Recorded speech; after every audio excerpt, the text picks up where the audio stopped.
The Unfiltered by Jade. Jade.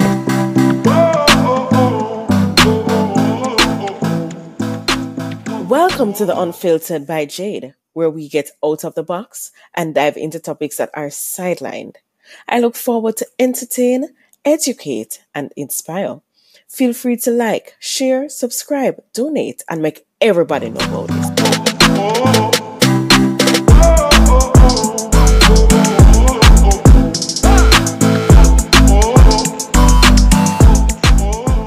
Beats by RB Records, a proud sponsor of The Unfiltered by Jade.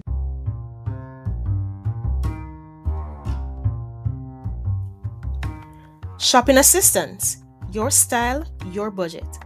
Our services include online and local shopping for individuals and businesses, personal shopping, purchasing of company and office supplies, importing and exporting small packages across Jamaica and worldwide, and helping you find unique gifts and items for all events and occasions. Contact us at 876-919-5195 or shoppingassistance2015@gmail.com.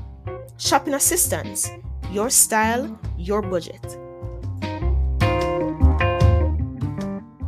Welcome to The Unfiltered by Jade. Today we have with us here a queen, and she's Queen Afi. Now she's here to speak with us about domestic abuse. But before we even do that, let me tell you who she is. So she is the founder of DVWMT, which is Domestic Violence Wears Many Tags. And she's the associate producer of the Survivor Stories. Is there anything else that you want to share with us, Queen? No, you did a wonderful job. Oh, thank you. Mm-hmm.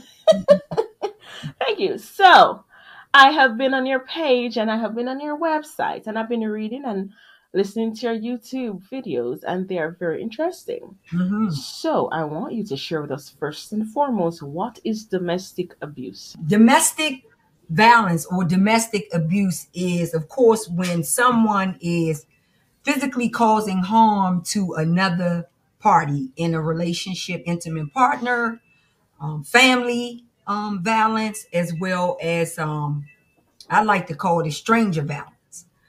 You're forced to do something that you don't want to do. And that can look like, kicking, punching, shoving, strangulation. These things where you are demanding that someone do something that you don't want to do. Okay.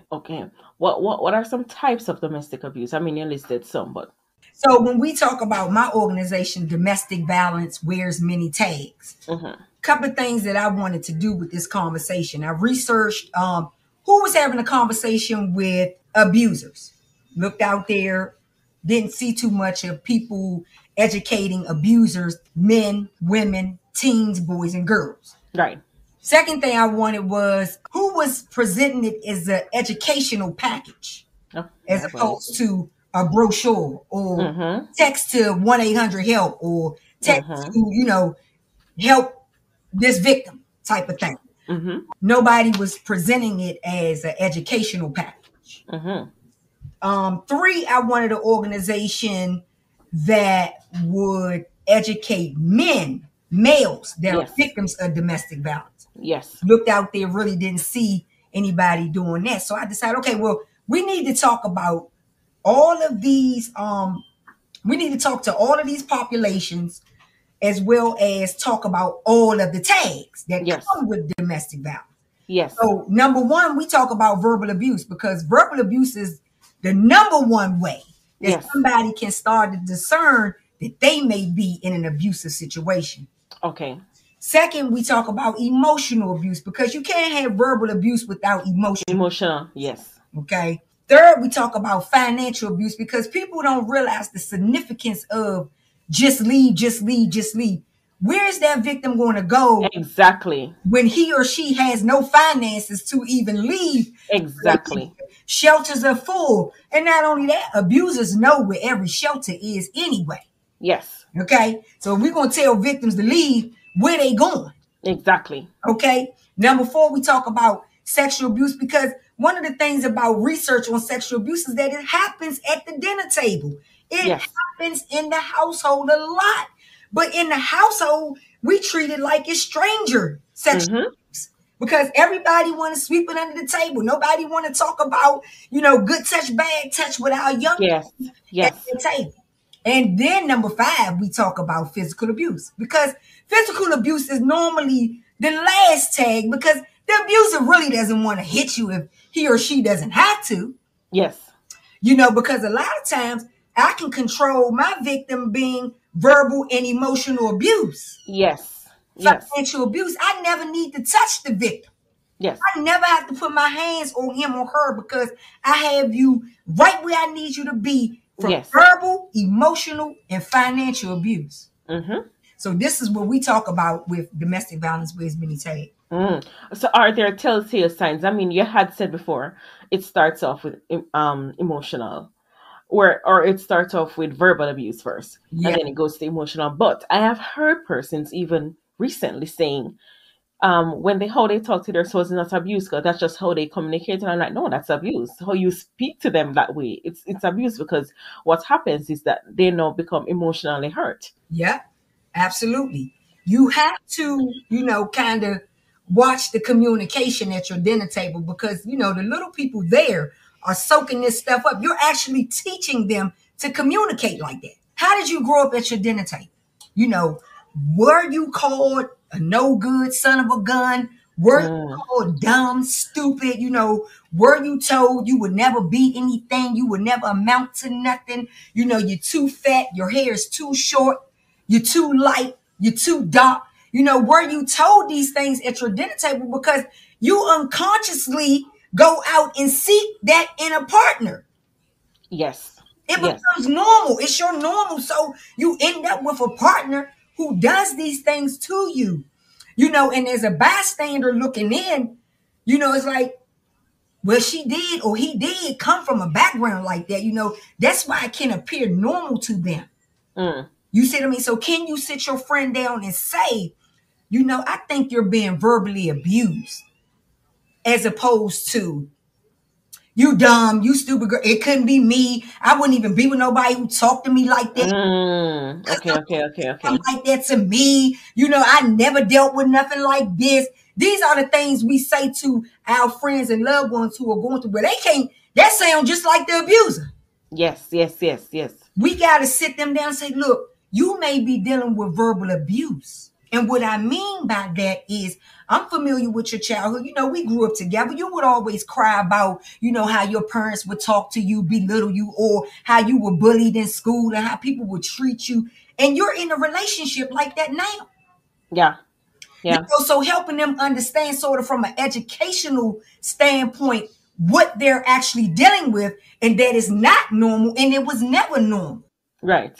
Does that help? Yes, it has. So, I mean, you alluded to this earlier. Why do victims of abuse tend to stay with their abusers? I cannot stand, sister. Real, okay? Your sister got to keep it real, boo-boo. Let me say something to you. Don't you ever ask a victim why they stay. Understood. Okay? Because they don't know why they stay. Yeah, but hold on. But you have family members that want to know, like, why are you staying there? Yeah. You have friends who are like, as you said earlier, it's not easy to leave for the person being abused. But those who are looking are seeing, you can just get up and leave. What's the big problem? And as the abuser, because I was the abuser, if you get up and leave, I will find you. Where's my victim going? I know everything about my victim. I know more than your mother and father know about my victim. I don't want to tell my victim to leave, because he or she can be killed. And a lot of times they are killed. Yes. So the victim, to say why you stay, they be puzzled. Like, I thought I was staying for love. I thought I was staying because the person cared about me. I thought I was staying because, it was going to get better. I was staying because I wanted to make my family work. Yes. I was staying because I felt like he or she would change at some point. Yes. Right? You hear victims say that, but victims stay because, for real, like, where you gonna go? Yeah, where are you gonna go? At the end of the day, where you going to go? And yes, you know, different states have the shelter houses and they have all these, you know, but the abuser know these things. Yes. The abuser will show up there. Yes. The victim don't stay in there all day. They come out of the program, okay? They got to go look for jobs. They got to go try to get food stamps. They got to go try to get help. And the abuser is right there watching all of this and can kill the victim on sight. Yes. Yes. See, so you know it's not easy when you tell the victim just leave. You know, they are chasing the first high of love. Yes. You don't realize they chasing their first high when they fell in love with this person. Yeah. That can last a lifetime. We cannot just say break the addiction. You can't just break their love addiction. Love addiction is one of the most hardest things to break. Yes. Yes. Yes, it is. We gotta let that victim know that male or female know what they're actually dealing with. You know, we gotta understand what it takes to be in something like this to get them to start saying, okay, well, maybe it's not love.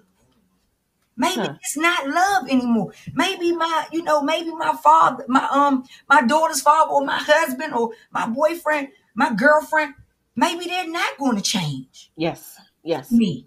We got to get them to start rationalizing this thing because they are chasing the first high when they fell in love. Love, right, right. With the person. And trust and know the abuser going to make sure that goes on and on. Oh, forever long. It's mind manipulation. I'm trying to tell you, the abuser going to make sure that goes on and on and on and on. That they continue to chase the first high, that I will be that person who you first fell in love with. And that is, I think that's, I think I'm running ahead of this. I'm about to say, and that's why even when they abuse you, they actually probably would show you love at the same time. Absolutely, because I got to throw a little love in there. To make you think that I'm going to be that person who you first fell in love with. I got to make you think that that's going to happen. And so I may send a couple of roses. I may gift. I may do a cell phone. I may even do a car. But it just depends on my victim. But I must make sure you're still in the cycle. Yes. So you never leave. Yes. You never leave. When is it that you transition from being a abuser to being a victim? Now, what I like to say is that abusers were victims too. Okay. That victim turn abuser a lot of times. The male victim or the female victim turns abuser. And in that, what they could be saying is that I will never let this happen to me again. So the next person who try to, sit me. Right. They gonna get fire. So now you are verbally abusing, or, you emotionally abusing your children, your spouse, or, that new partner, or it's going to come out somewhere. It can come out on your job. It can come out in various places where that victim is saying, I'm no longer going to be the victim. Yes. See what I mean? So I'm going to take flight. Whatever go down, I'm going to be in front of it. And whatever somebody think they did to me in the past, it's never going to happen to me in the future. And so they become the abuser. Yes. Can I say that they are consciously, knowingly doing this? I cannot say that. I'm going to have to say they unconscious. Right. It's sort of a sign of protection for them. And that's what I was about to say. So you're so hurt. And I constantly hear, and I'm speaking for women, I constantly hear women say, you know what the guy did to me before, it's never going to happen again. So we become protective. While being protective, now become abusive. Yeah. While you protecting, you could become abusive. And then, if you have God, sometimes the chips fall this way. If you have a child that's linked to the abuse, sometimes that child can end up getting it. Because you're a constant reminder of that parent. That's from a male victim or a female victim turn abuser. Yes. It's going to come out somewhere. That's why we recommend that victims get help as soon as they, feel like they are in a safe space. Get help right there so that you don't turn abuser.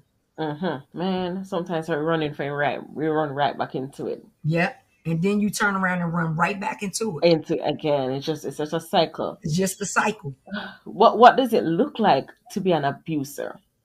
The abuser, the abuser is very smart. The abuser is very smart. And I was the abuser. We listen well. We take our notes. We do all the caring and the sharing that we need to do for this particular victim, which is going to be called the grooming stages, where you're grooming this person to be a full-blown victim. Not a victim yet, but I'm going to groom this person to be a full-blown victim based off in the dating cycle. So based on what I'm learning about them in the dating cycle. So I want to hear that you didn't have a good relationship with your mother and father. I want to hear that you ended. I want to hear that you felt like you was a lost child. I want to hear that, you was fed with the silver spoon, but never felt love. I want to hear that, because that's going to let me know what I need to do in terms of the abuser to groom you into a full-blown victim. And one of those things is going to start with the psychological isolation, with me isolating you from you. Ew. I isolate you from you. I take your soul, your mind from you. So when you hear victims say, I really was brainwashed, they really are brainwashed. I mean, that's a lot. That's a lot. How hard is it to change from being an abuser, though? How hard is it to change? Abuser is, we don't have a lot of people saying that they were the abuser. I say it, but in this area, I think I'm the only one that say it. Yeah, because I've never seen anybody actually say that before. Yeah, nobody says that they were the abuser, male or female. Nobody comes forth and say, I was the abuser in this relationship. So I tell my story so abusers can say, I was the abuser too. Yeah. Now that you saying what you saying, Queen, I think I was the abuser, and I have male and females that say that to me. They started to realize what they were actually in. They started to realize what they were actually doing and saying to another person and making another person feel, or making their children feel, threatened and not good enough. Abusers say that when they hear me say it. But we don't have abusers out here saying that they were the abusers. So it's extremely hard for abusers to change. Because they first have to acknowledge what they are. Yeah. Before they can. And if somebody say it, that makes it even better, because I'm not alone. Yes. Queen B said she was the abuser. So that's going to make the abuser feel comfortable with saying I was the abuser too. Yes. I agree with that. But we don't have people stepping up to the plate like that. That's why my story is very unique. Because I want abusers to get help, because the victim and the abuser need help. Yes. We're going to break this cycle. We cannot break the cycle just with victims alone, because children at the dinner table are victims. Yes. You're raising full-blown victims at the dinner table. Yes. And some of them are going to turn abusers. Yes. So now we got another cycle of victim turn abusers. Yes. And then it goes on and on and on. And it goes on and on and on. We need the victim and the abuser to want help. Break the cycle. How can we escape an abusive relationship? And do you think that having support helps? You must do it in secret. You must. I always say that, I legit always say. You must do it in secret. You cannot use devices that you and the abuser share. You can't tell them what you're going to do. You cannot ever tell the abuser, I'm leaving you, I'm done with you, I'm taking the children from you. All of those things put you in a no trust bracket with the abuser, which is then going to move you over to a kill status. Yes. So this is what we don't want victims, male or female, to do. We want you to do it in secret. We want you to devise a plan in secret. And that plan is going to consist of, you deciding that I want this no more. This is because you cannot do the back and forth. The back and forth puts you in a kill status. Yes. Okay, so you got to stay there until you can decide, I've had enough. I cannot do this no more. I don't want this relationship anymore, right? Then you start researching, well, what's out there? Yes. You can't research it on the devices in your house or whatever you know. You cannot research it on these things. No. You gotta go to the library or step out somewhere. You can't a lot of times trust your friends and family members. No. The abuser know who they are and know how to manipulate them to tell them what you're doing and what you're up to. Yes. See? So you got to be very secretive about doing your research and how you will escape. Number 2 with that is the other option to escaping is, do you need to do a restraining order? So is this a space where you have to get the law involved in this situation? But what I want victims to understand is that it's just a piece of paper. Mighty.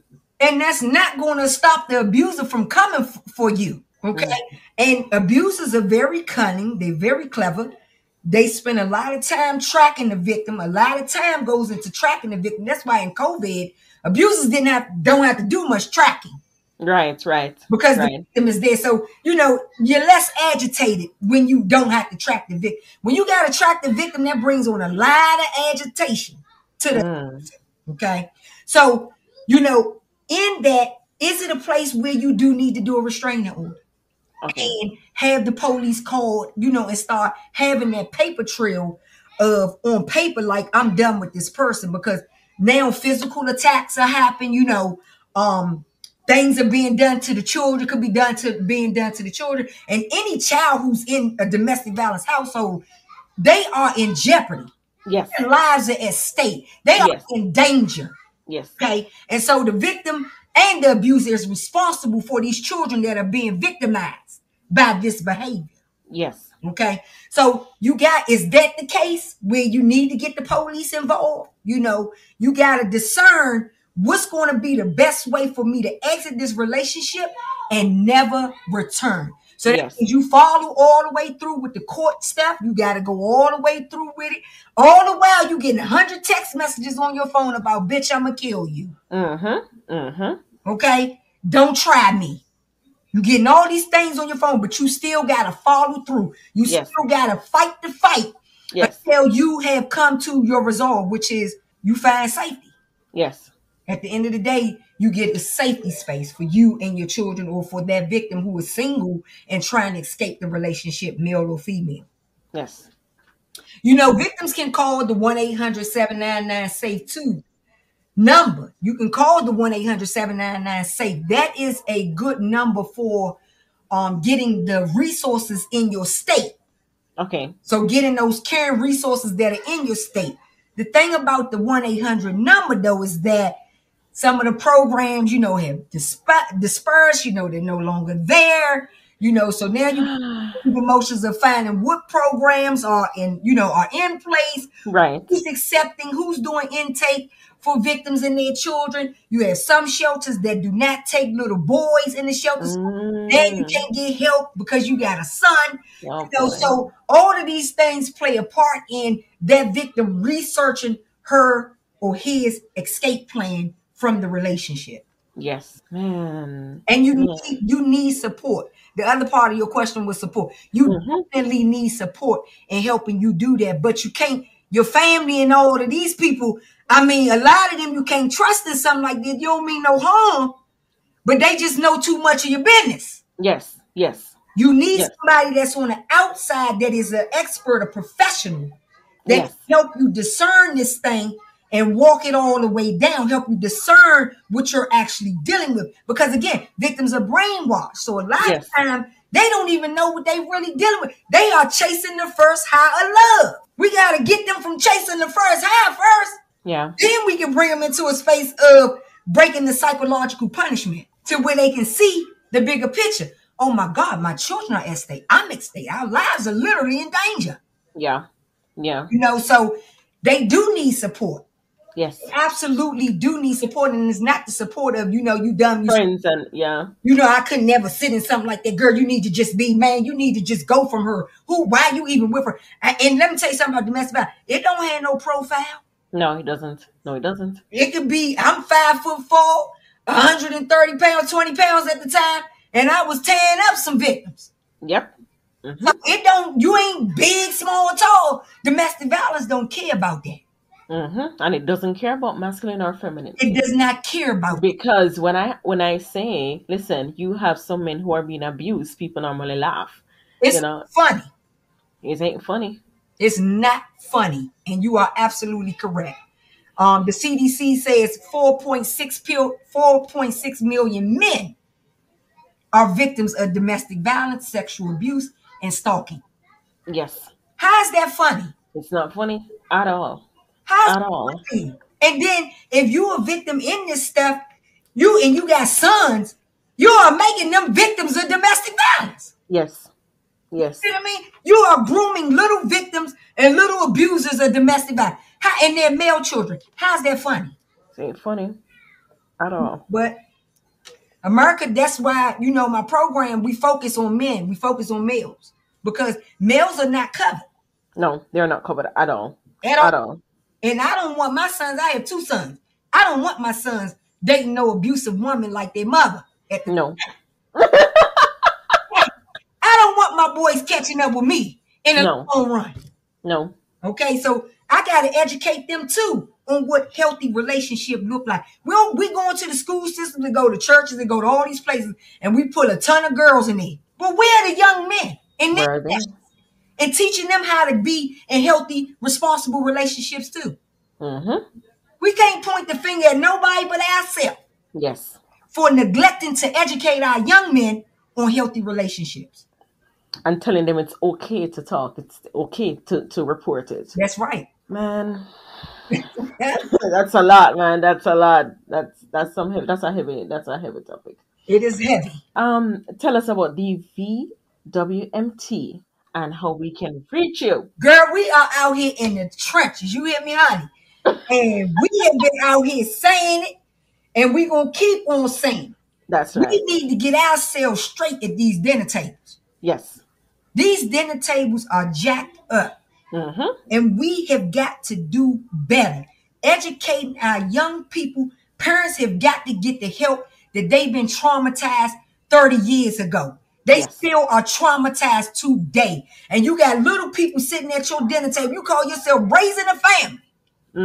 Okay? When you raising victims of domestic violence. Let's be clear here about what's going on at our dinner tables. Okay? Yes. You got the little boy sitting beside the same man who done sexually molested him. But he can't say what's wrong with him. He can't speak up and have a voice. He got to get over it. He can't be a punk. He cannot voice what he feels. This is a disgrace to humanity, to all of humanity, who sit back at our dinner tables and watch this stuff play out with our little young boys and our little young girls. Play out living in like domestic violence. Okay, because this is not no pretty subject. This is an ugly subject. And it ain't going to get better until we start getting to the core of what's going on here. Yeah. At our dinner table. So we start allowing our young women, our young men to feel what they need to feel has happened to them at their dinner tables. We begin to break that cycle. We out here saying it, sis. And we going to keep on saying it. We say it on a virtual platform. We say it on our anonymous monthly calls that we host for women and men. Boys and teen boys and girls can get on our anonymous calls and listen in. Never have to say who they are. Never have to say a mumbling word. Listen in and get that education and get that understanding that they are validated in what they feel. And that they are supported in what they feel. And this ain't about your background and where you grew up at and you got to be perfect and you got to be somebody you know. When you come to these calls, this is about classroom education. All of us is on the same accord in here. Yes. Okay, we doing it by going into the school systems and talking to our young people and hosting our male sessions and our female sessions, hosting our co-head sessions and getting our young boys and young girls together to talk about this conversation. We doing it by going to ministry and supporting community events to help get that word out there about domestic violence and those many tags that it wears. Yes. Since we've been doing this the last 14 years. Nice. We have been doing this the last 14 years.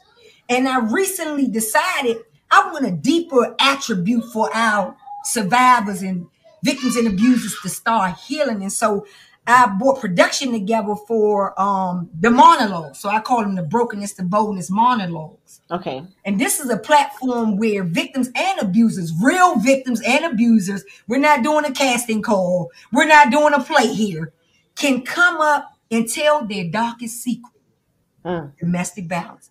And they do it through movement and prompts, right?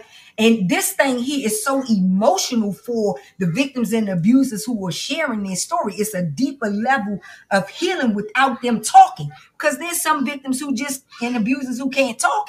Right. But they move in it. So doing that doing my monologues mixed with drama therapy has been one of the greatest things that I've seen in terms of healing, in terms of getting our victims and abusers together on one accord to share their story without talking about it. We're going that way too. So we have multiple innovative ways where we help victims and abusers heal. Man, that's nice. That's nice. You're doing such a great work. Thank you. Man, it's emotional listening to it. It is. And where is it that we can reach you or persons can reach you? They need to contact you. Yes, absolutely. Just go to the Google search and type in DVWMT. And all of our information will come up about what we're doing, what we got coming up next, and how we're treating this conversation with education, encouragement, and empathy. We are giving the top 3 tools that we know people need to break that cycle. Education, encouragement, and empathy. Break this cycle of domestic violence. Yes. Thank you so much. Thank you so much, Queen. You are. I am very sure our listeners would be very educated about it. And I'm sure even by listening to it, I'm hoping that listening to this, you have persons who will come out to even admit to being abusers so that they can start their healing and to become whole again, to become better persons again, to now see the traits and make even better decisions and be better paths for even their kids and people around them, because these things don't just affect us.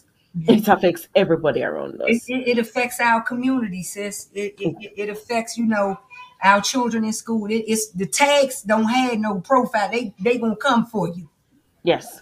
And I think by us knowing what those tags are, and giving that education behind the tags, people can begin to say, you know what, I need to talk to Queen on some deeper levels. Because she said something about those tags that I never really thought about. Right. And that's what it's about, sis. I want people to be redeemed. Yes. From domestic violence and mental health issues. I want us to understand that we can talk about this thing. We can grow. We can get better. Yes. We don't have to stay in a dark space. We can be great coming out of something like this. Yes. And I'm living proof, sis. I'm living proof of it. I'm a witness that it can be done. Can be done. It can be done. Can be done. As we do the first step, and it's admitted it can be done. It can be done. Thank you. Thank you so much again, Queen. And thank you everyone for listening to The Unfiltered by Jade. We'll be back next week, Tuesday. Thank you. Bam, bam, bam, bam, bam, bam, bam, bam, bam, bam, bam,